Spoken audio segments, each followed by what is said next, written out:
Şimdi GTX 1080 Ti'li bir sistemin oldukça yüksek FPS vereceğini biliyoruz. Peki o sistem içerisinde bir tane değil de 2 tane GTX 1080 Ti bulunursa acaba ne olur?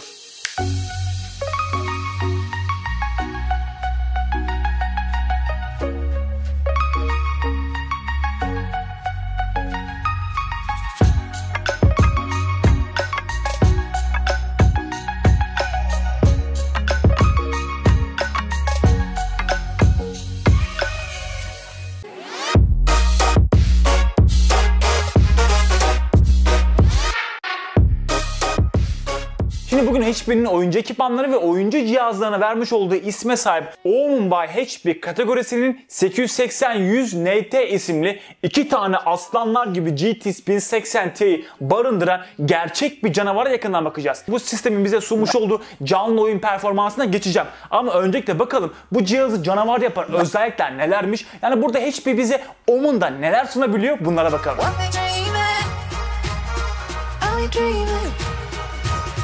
Yine bu canavara baktığımızda dostlar karşımıza gelen ilk şey gerçekten bu sistemde bulunan kasa oldukça güzel bir görünüme sahip. Hemen ön tarafa geldiğimizde burada bizi Omen logosu karşılarken alt taraftansa ızgaralı bir şekilde kırmızı led aydınlatma masaya güzel bir efekt yaparak görünüm anlamında oldukça güzel bir görünümü bize sunabiliyor. Ve yine burada kasamızın dostlar komple yekpare bir görünümde karbon fiber detayları bize sunmuşlar ki kasamızın en güzel kısımlarından bir tanesi aslında kasa üzerine bulunan harici 3,5 inçlik disk yuvaları. İşte karşımızda 3,5 inçlik diskleri takabileceğimiz burada kolay tak çıkart hard disk yuvalarımız bize sunuluyor.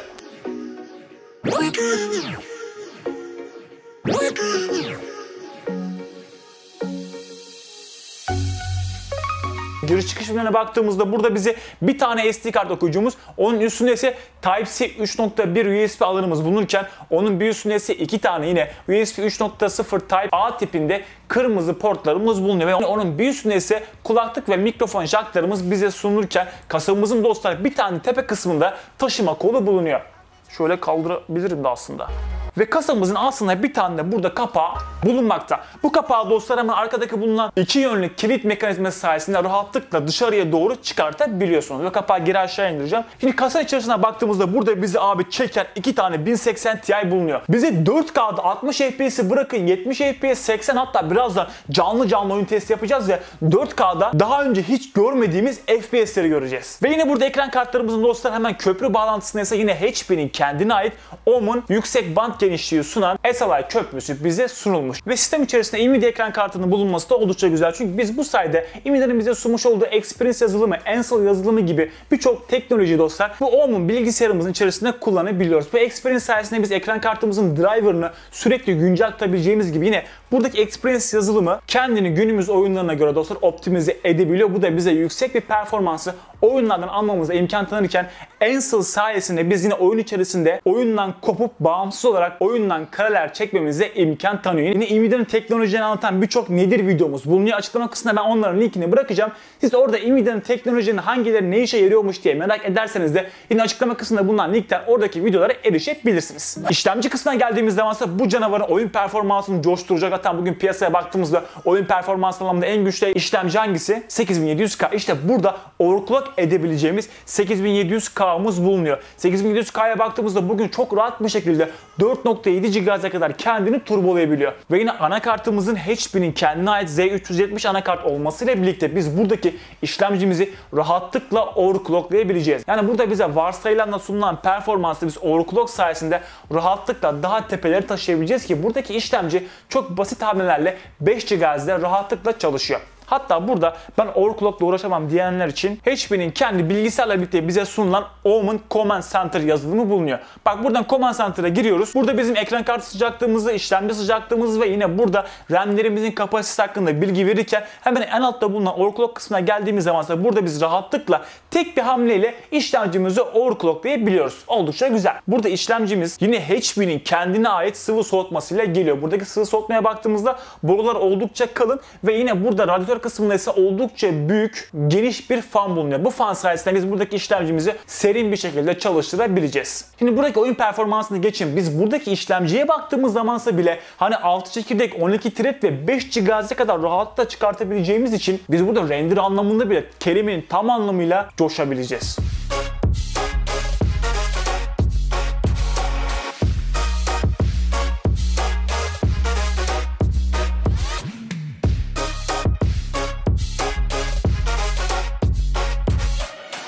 SSD kısmında ise yine anakartımın üzerine bir tane PCI Express M.2 SSD'miz bulunuyor. Intel üretimi bir SSD ile bize saniyede 2 GB'a varan okumayı ve 700 MB'a varan da bize yazmayı sunabilirken buradaki SSD'nin kapasitesi bize 512 GB olarak geliyor. Bu da bizim oyunlarımızı veya da farklı videolarımızı, içeriklerimizi SSD'ye depolayabileceğimiz kadar da büyük bir alan sunduğunu buradan görebiliyorsunuz. Ve buradaki SSD'mizin performansına günümüze baktığımız zaman 2 GB okumasıyla, yani sistemin seri açılması, oyunun seri yüklenmesi anlamında oldukça iyi bir SSD olduğunu da söyleyebiliriz. Yani burada yazma kısmının 1 GB seviyelerinde 2 GB'a yakın olmasını ben tercih ederdim ama genele baktığımızda SSD'mizde oldukça performanslı bir M.2 SSD. RAM kısmına geldiğimiz zaman burada RAM anlamında bize 4x8 toplamda 32 GB ki 32 GB çok yüksek bir kapasite. Bize 2400 MHz'lik ve CL17 değerinde Samsung'un, bak burası önemli, Samsung'un kendi özel RAM'leri sunuluyor. Ama ben burada CL15, 16 ve burada 3000 MHz seviyelerini görmek isterdim. Oyunlarımızı, filmleri depolayacağımız hard disk kısmına geldiğimiz zaman burada bizi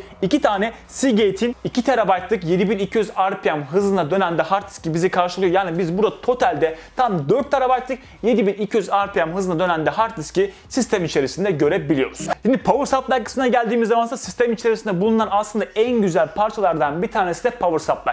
Buradaki power supply'a baktığımız zaman yine HP'nin 750 Watt lakin 80 Plus Platinum sertifikalı, bugün piyasada bulabileceğiniz en kaliteli power supply'lardan bir tanesi. Burada 750 Watt içerisinde bize 80 Plus Platinum sertifikasının sunulması bize %90'lık bir verimliliğin üstüne çıkmamıza imkan tanıyor ki bu seviye, bu performans ve bu kalite oldukça iyi bir şekilde sistem içerisinde bütünlüğünü koruyor. Çok güzel.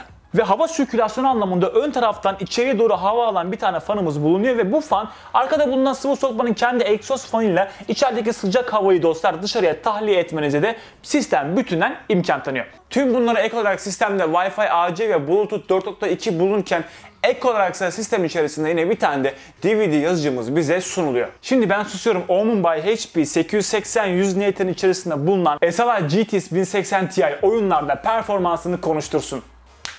Dostlar şimdi sıra geldi canavar gibi sistemimizin oyun testini yapmaya ve ilk oyun testimiz ise BF1.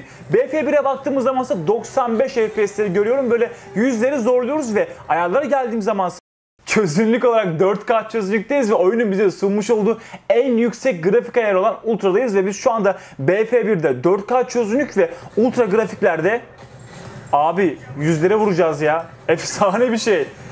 Hani 1080 Ti ile 50 FPS, 60 FPS almayı geçin abi. Biz şu anda SLI bu sistemden 100 FPS'i neredeyse göreceğiz. Müthiş. Gerçekten çok iyi. Şimdi ya Allah bismillah dalalım şöyle. Şu karşıda kıyamet kopuyor. Ekran kartı kullanımımızı görüyorsunuz. Hepsi zaten full bir şekilde kullanıyor. Yani burada BF1'in SLI verimliliği oldukça yüksek.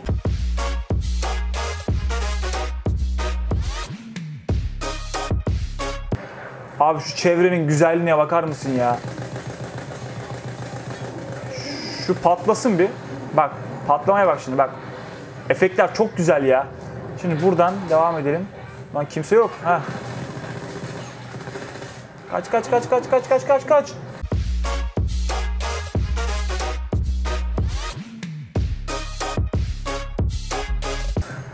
Bir 90 FPS'leri gördüm. 89 bir oldu ama dediğim gibi yani şu anda biz 4K'dayız ve grafik ayarımız ultra abicim, inanabiliyor musunuz? Yani ayarlar gerçekten müthiş ve aldığımız FPS'e 90'lardayız ve takılma yok, donma yok, yağ gibi akıyor, yağ gibi. Bak şimdi patlama efektine bak. Bam, çok güzel ya.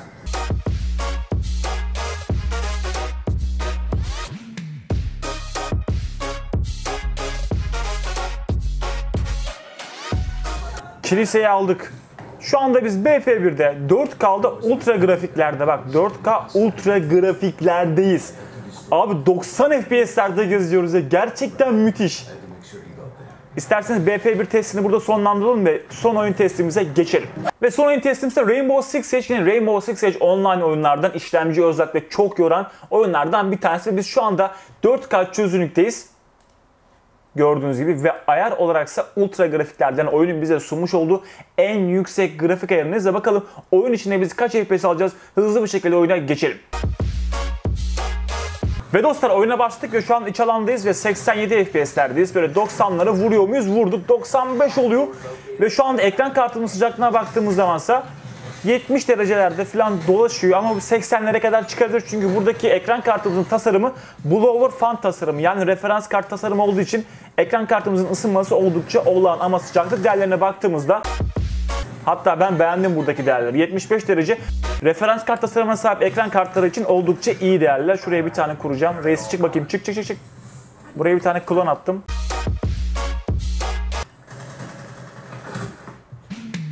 Nereden sıktı bana ya? 4 can puanım kalmış. İnanamıyorum ya. Hadi bakalım. O zaman ya Allah. Aldım. 4 can puanıyla aldım. Ulan son dakikada adam öleceğim, öldüm. Öleceğim dedim, öldüm. Hani baya iç alanda biz 90 FPS'leri görebiliyoruz ve isterseniz de videomuzu burada dostlar yavaş yavaş sonlandıralım. Rainbow Six Siege'e geldiğimiz zaman burada yine dediğim gibi 4K çözünürlük ve ultra grafiklerde rahatlıkla bu SLI Omen sistemimizden 90 FPS'leri görebiliyoruz ama ortalamaya geldiğimiz zaman ise 85 FPS ortalamamız bulunuyor. BF1'e baktığımız zaman yine BF1'de biz 100 FPS'leri neredeyse böyle zorluyoruz ki aslında Rainbow Six Siege ile hemen aynı değerleri alıyor. Tam burada sıcaklığımıza geldiğimiz zamansa 70-80 derece gibi sıcaklıklar bu sistemdeki bulunan ekran kartlarımızın olağan sıcaklıkları ama tabii bu sıcaklık değerleri daha düşük olmasını isterdik. Lakin buradaki 1080 Ti'ler gerçekten çok güçlü ekran kartları ve sistemimizden gelen gürültü ise oldukça az. Yani burada çok gürültülü bir soğutma bulunmuyor. Ve gelin geçelim burayı da. Evet umarım videomu beğenmişsinizdir. Bugün gerçekten çok özel bir cihazla karşınızdaydım ve hani benim kanalımda bile SLI GTX 1080 Ti toplaması bulunmuyordu ve bunu göstermek, buradaki FPS serisi canlı gösterebilmek oldukça keyifliydi. Evet umarım videomu beğenmişsinizdir. Kendinize çok iyi bakın dostlar. Hoşçakalın.